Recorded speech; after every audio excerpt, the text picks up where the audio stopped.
Welcome to Learn English with History. Today, we will explore the history of the Great Wall of China. This incredible structure is one of the most famous landmarks in the world. It stretches across northern China, winding through mountains, deserts, and plains. The Great Wall has a long and fascinating history. Let's learn about this amazing wall and improve our English together. Chapter 1: Early Walls and the Qin Dynasty. The history of the Great Wall of China began long before the wall we see today. Early walls were built by different states during the Warring States period, 475 to 221 BCE. These states built walls to defend their territories from invasions. The walls were made of earth and wood. They were much smaller than the Great Wall we know today. In 221 BCE, Qin Shi Huang became the first emperor of a unified China. He founded the Qin dynasty. Qin Shi Huang wanted to protect his new empire from northern invaders, like the Xiongnu tribes. To do this, he ordered the construction of a new, stronger wall. This wall connected and expanded the earlier walls built by the different states. The construction of the wall was a massive project. Hundreds of thousands of workers were involved. They included soldiers, peasants, and prisoners. The work was very hard and dangerous. Many workers died during the construction. The wall built during the Qin dynasty was made of tamped earth, which was stronger and more durable than the earlier walls. Chapter 2: The Han Dynasty. After the fall of the Qin dynasty, the Han Dynasty, 206 BCE, 220 CE, took over. The Han emperors continued to build and expand the Great Wall. They wanted to protect their empire from northern invaders and control trade routes. The Han dynasty extended the wall further west into the Gobi Desert. This part of the wall helped protect the Silk Road, an important trade route between China and the West. The Han dynasty also improved the construction techniques. They used more durable materials, such as bricks and stones. Watchtowers and beacon towers were added along the wall. These towers were used to send signals and messages. Smoke signals during the day, and fire signals at night warned of approaching enemies. Despite these improvements, the Great Wall was not always successful in stopping invasions. However, it slowed down the invaders and gave the Chinese armies time to prepare. The wall also helped the Han dynasty control and monitor trade and migration along its northern borders. Chapter 3: The Northern and Southern Dynasties. The period of the Northern and Southern Dynasties, 420 to 589 CE, was a time of division and conflict in China. The country was split into different regions, each ruled by different dynasties. During this time, the Great Wall fell into disrepair. The different regions were more focused on fighting each other than on maintaining the wall. However, some regions did continue to build and repair sections of the wall. The Northern Wei dynasty, 386 to 534 CE, for example, repaired and expanded parts of the wall to protect against nomadic tribes. These repairs were often done using local materials and traditional construction techniques. Despite these efforts, the Great Wall was not a top priority during this period. The constant warfare and political instability made it difficult to organize large construction projects. It was not until the reunification of China under the Sui dynasty, 581 to 618 CE that the wall received more attention. Chapter 4: The Sui and Tang Dynasties. The Sui dynasty, 581 to 618 CE, played a significant role in the history of the Great Wall. The Sui emperors wanted to strengthen and expand their empire. They ordered the repair and construction of new sections of the wall.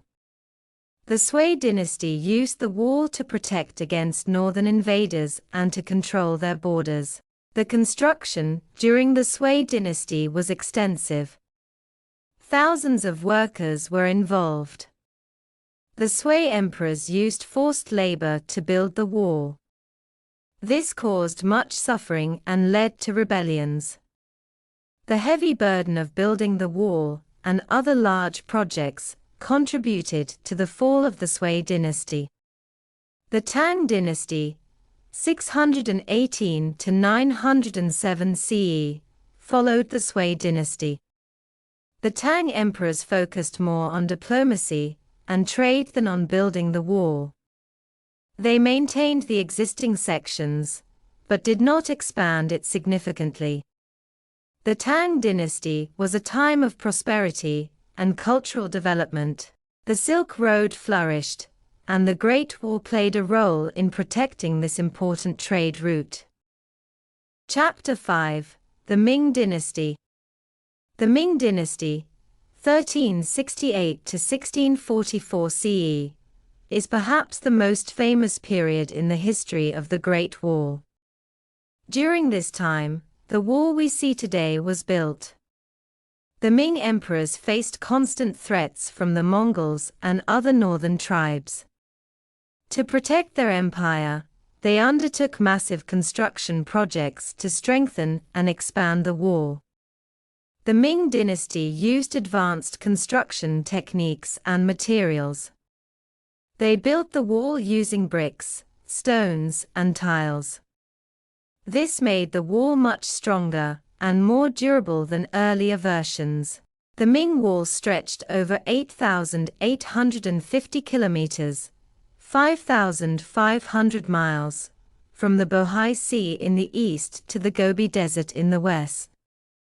The Ming emperors also built many watchtowers, beacon towers, and fortresses along the wall.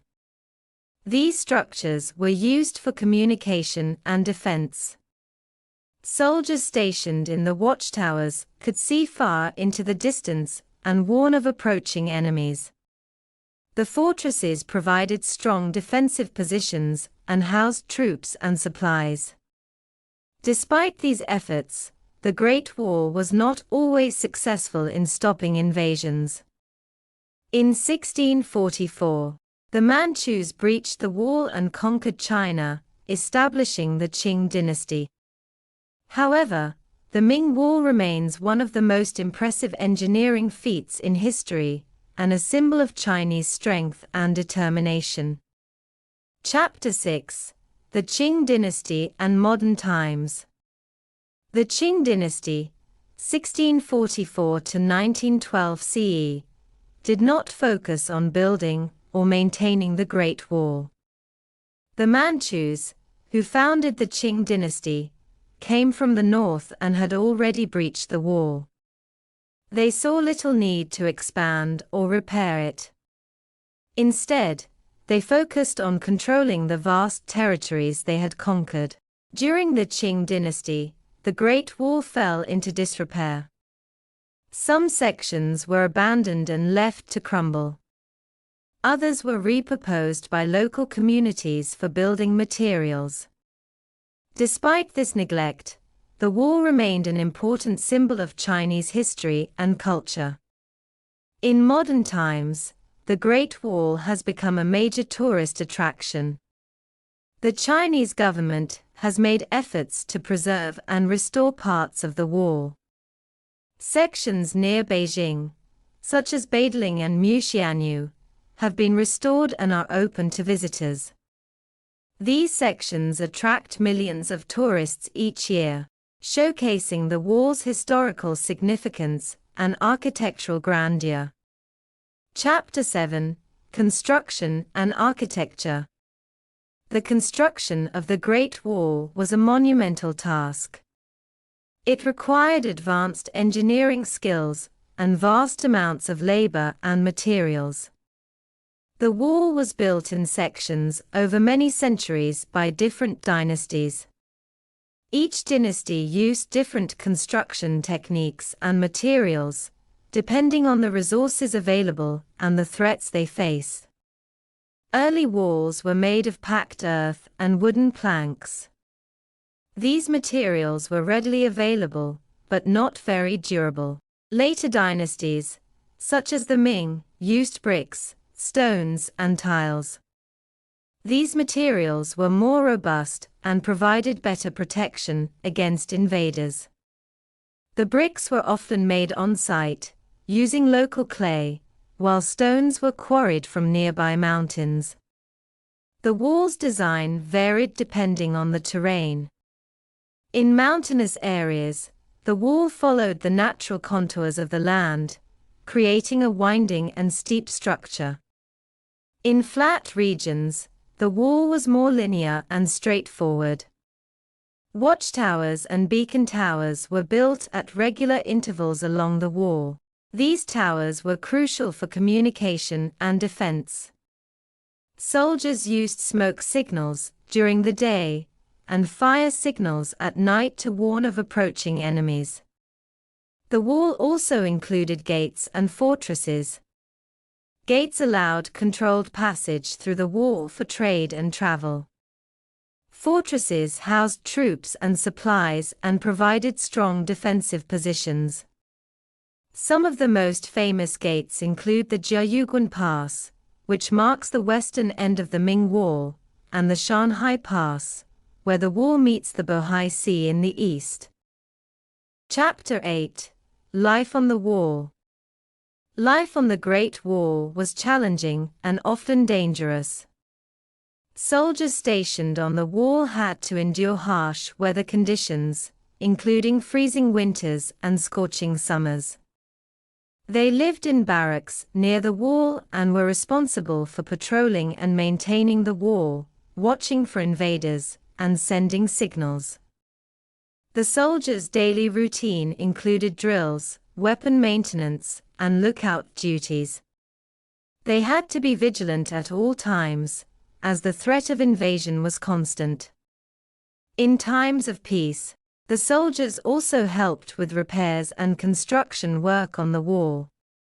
Supplies such as food, water, and weapons were stored in the fortresses and transported along the wall. Local communities also played a role in supporting the soldiers. Farmers and villagers provided food and other supplies. They often lived in the shadow of the wall, relying on it for protection. In return, they were sometimes required to help with construction and maintenance work. The Great Wall not only served as a military defense, but also influenced the daily lives of the people living near it. Chapter 9: Myths and Legends. The Great Wall of China is surrounded by many myths and legends. One of the most famous legends is that of Meng Jiangnu. According to the story, Meng Jiangnu's husband was taken away to work on the wall shortly after their wedding. She waited for him for a long time, but he never returned. Meng Jiangnu decided to search for him. After a long and difficult journey, she finally reached the wall, only to learn that her husband had died from the hard labor and was buried under the wall. Meng Jiangnu was heartbroken. She wept so bitterly that a section of the wall collapsed, revealing her husband's bones. This legend highlights the immense human cost of building the wall and the suffering of the workers. It also symbolizes the determination and resilience of the Chinese people. Another myth is that the Great Wall is visible from space. This is a common misconception. While the wall is an impressive structure, it is not visible to the naked eye from the Moon. However, it can be seen from low Earth orbit under certain conditions. These myths and legends add to the mystique and allure of the Great Wall. They remind us of the human stories behind this monumental structure, and the enduring spirit of those who built it. Chapter 10: The Great Wall Today. Today, the Great Wall of China is a UNESCO World Heritage Site, and one of the most popular tourist attractions in the world. Millions of visitors from around the globe come to see this incredible structure each year. The wall is a symbol of Chinese history, culture, and engineering prowess. Efforts to preserve and restore the Great Wall are ongoing. The Chinese government and various organizations work to maintain the wall and prevent further deterioration. Restoration projects focus on stabilizing the structure, repairing damaged sections, and ensuring the wall's long-term survival. Visitors to the Great Wall can explore different sections, each offering unique views and experiences. The Badaling section is the most popular and has been extensively restored. It is easily accessible from Beijing and provides a glimpse of the wall's grandeur. The Muxianyu section is also well preserved and less crowded, offering a more tranquil experience. For those seeking adventure, the Jinshanling and Simitai sections offer more rugged and less restored portions of the wall. These areas provide a more authentic experience and a chance to see the wall in its more natural state. Hiking along these sections can be challenging, but rewarding, with breathtaking views of the surrounding landscape. Thank you for joining us on this journey through the history of the Great Wall of China. From its early beginnings to its status as a modern wonder, the Great Wall is a testament to human ingenuity, determination, and resilience. We hope you enjoyed learning about this incredible structure and improved your English along the way. Don't forget to like, share, and subscribe to Learn English with History for more exciting lessons. See you next time.